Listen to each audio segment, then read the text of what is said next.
Did you know that Amber Heard changed the story about how Johnny Depp's finger was severed 4 times straight? But what was in the mansion picture that crumbled all the versions of her story? Her lies are getting worse and worse. Your lies have been exposed to the world multiple times, right? We have yet another proof that exposes her. The Australian mansion, which has played an important part in the proceedings, is now out for sale. This is where the big bash fight on the 15th of December occurred between Amber Heard and Johnny Depp. Let's take a look at it. You would be surprised to find the mansion in the same condition even after 6 years since the fight.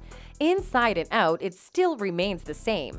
This is now tarnishing the image she has built and the story she has weaved through the trial. Not to mention, she changed the fake story of severing Depp's finger 4 times, but how do we prove it? If you don't know, let me tell you that Amber Heard had testified saying that Johnny Depp sliced off his finger by smashing a phone, but now looking at these pictures makes it hard for us to believe her version.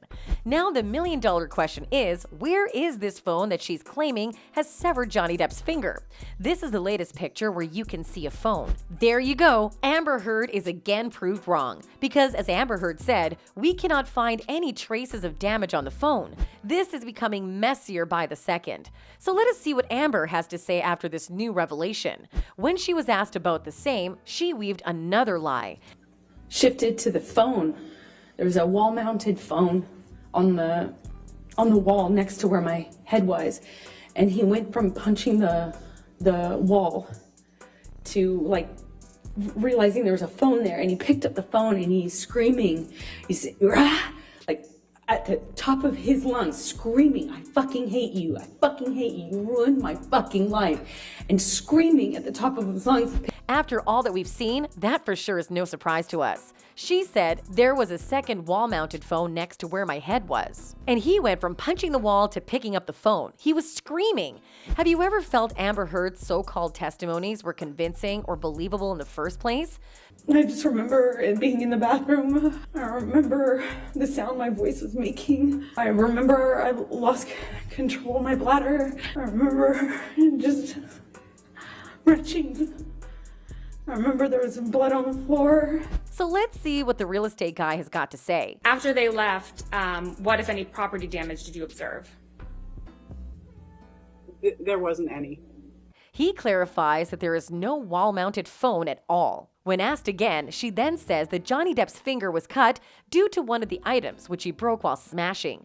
Man, you've got to be kidding me. First, she said Johnny sliced off his finger by punching a wall, and then she was cornered with the evidence. She went on to say that a piece of one of the items he smashed sliced off his finger, but now she says it was severed due to a wall-mounted phone.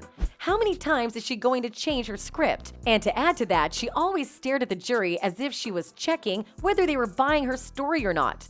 All the evidence is against her. Even her acting coach in this matter is against her statements. Amber Heard said that she told Johnny had broken the bottle and cut his finger with the bottle that had broken. These versions of hers are all head-scratching, and the last day gave it all. In the concluding speech, Camille said that Amber Heard will not admit she was wrong, but surprisingly it said that she admitted her guilt in the Australian tapes, but these are not permitted to be played in court. Coming back to the mansion thing, how can we not talk about the pictures of the bathroom mirror? They've created quite a scene at first. Amber Heard in the trial said that she locked herself in the bathroom for 12 hours straight. She also claimed that Johnny went inside and wrote nasty things in the mirror.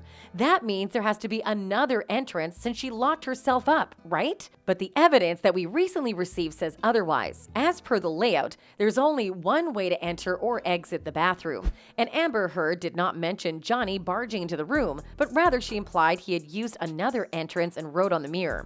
If you check out the writing, you can observe that there is similarity between these two pictures. When she was cornered with the question, she denied it outright, saying that only the lipstick ones are her writings. But they clearly match with writing in diaries that are shown in the court. She also claimed that Jerry is the only witness to it. But unfortunately, Jerry is now dead. When the housemaid and Dr. Skipper were asked about this, their version did not match Amber Heard's version. The two of them backed Johnny Depp up. The thing with Amber Heard is she wants us to believe her emotional distress over the evidence against her. Even on the last day of the trial, she has not significantly brought on any hard evidence against Johnny Depp other than some of his mere text messages.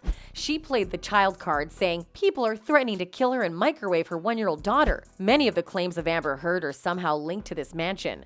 From the writings on the bathroom mirror to severing Johnny Depp's finger, everything happened at this place. So this is huge evidence for Johnny Depp against Amber. That's all for this video. Thanks for watching.